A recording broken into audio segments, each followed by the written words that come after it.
এনেকৈ বাৰু একদম মাছৰ সতি ভেদাইলতা আৰু নৰসিংহৰ জোল খাবলৈ কোনে কোনে ভাল পায় এইখন দেখিছেনে আজি মই এনেকৈ বনাইছিলোঁ এই কাৱৈ মাছ আনিছিলে কাৱৈ মাছ আৰু ভেদাইলতা এখন ধুনীয়া একদম জোল বনাইছিলোঁ এয়া হৈ গ'ল কেনেকুৱা লাগিছে দেখিছেনে বহুত ধুনীয়া গোন্ধ ওলাইছে আৰু এইটো খাবলৈও টেষ্টি হয় আৰু হেল্ডিও হয় আজি এটা ধুনীয়া বস্তু বনাবলৈ লৈছোঁ এয়া দেখিছেনে মই কাৱৈ মাছ ফ্ৰাই কৰি আছোঁ আৰু কাৱৈ মাছৰ লগত এয়া একদম পুৰা ভেদাইলতা নৰসিংহৰ ৰস উলিয়াই থাকি থৈছোঁ এয়া নহৰু আদা এয়া থেতেলিয়াই লৈছোঁ একদম এখন জোল বনাম চাই থাকক আপোনালোকে মই কেনেকৈ জোলটো বনাওঁ এয়া মাছখিনি ভাজি খুব কম তেলত ভাজিছোঁ দেখিছেনে মাছখিনি ভাজি হৈ গ'ল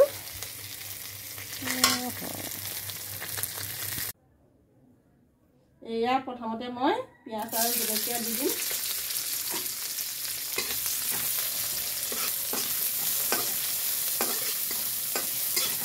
অকণমান ভাজি ল'ম পিঁয়াজখিনি ভালকৈ এতিয়া এয়া নহৰু আৰু আদা থেতেলিয়াই থৈছিলোঁ দি দিম এয়া নহৰু আদা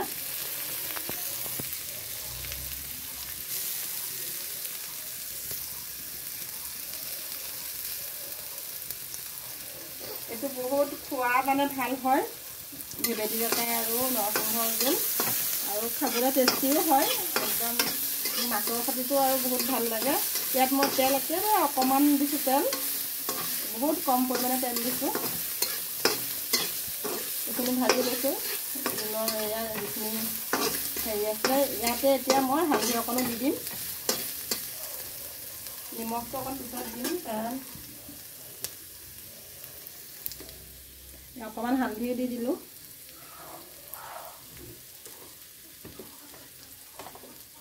অকণমান নিমখ অকণো দি দিলোঁ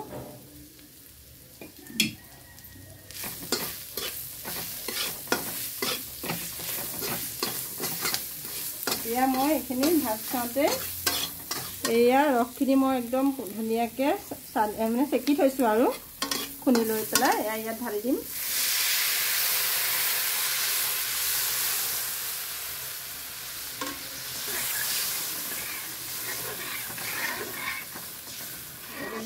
ইয়াতে অকণমান পানীও দি দিম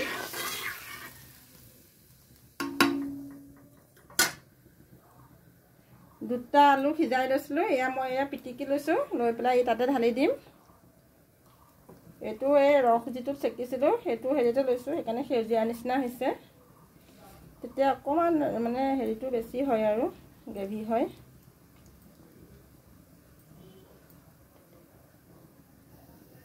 এইখিনি এতিয়া পিটিকি থোৱা আলুখিনি মই ইয়াতে দি দিলোঁ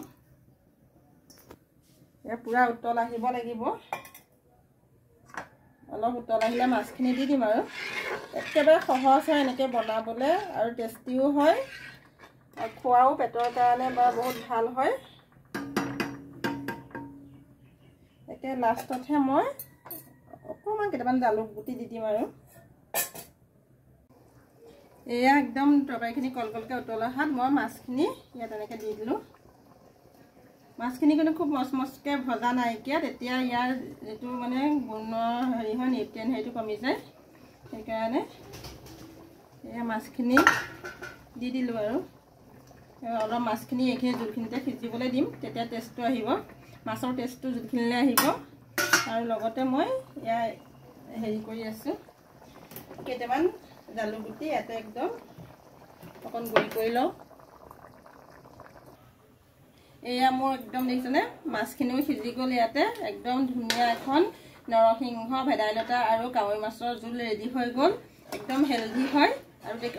তেল কিমানকণ দেখিছিলে আপোনালোকে দেখিছিলে আৰু একদম কম তেলত বনাইছোঁ আৰু ফ্ৰাইটো মই মাছখিনি ভালকৈ ফ্ৰাই কৰা নাইকিয়া যাতে নিউট্ৰিয়েণ্ট ভেলিখিনি লছ নহয় আৰু এতিয়া নমোৱাৰ আগে আগে মই এয়া অকণ জালুকৰ গুড়ি দি দিছোঁ বহুত টেষ্টি হয় বেমাৰী মানুহো খাব পাৰে সুস্থ মানুহেও খাব পাৰে পেটৰ কাৰণে বহুত ভাল হয় এয়া একদম অসমীয়া খানা আগৰ মাহঁতে বনোৱা আইতাহঁতে বনোৱা এখন টেষ্টি একদম জোল ৰেডি মাছৰ জোল ৰেডি হৈ গ'ল